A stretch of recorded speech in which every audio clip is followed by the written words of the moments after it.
có nè mở nè nọt mà đâu này mở kênh chợ nè rồi mà nè ok này mà mình chỉ chợ mà mới mà miền á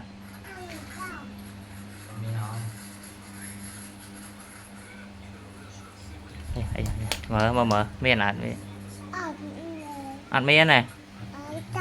ăn miền chỉ chợ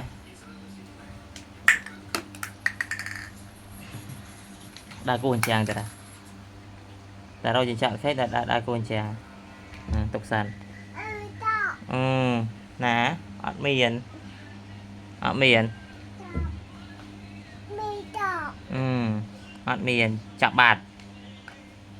chọn bạt tham ở bạt chợ ở miền chợ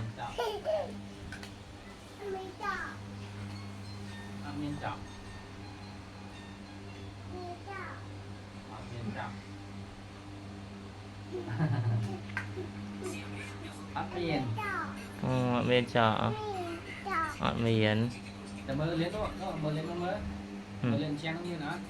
ôi à xoay nó xem nó tiệt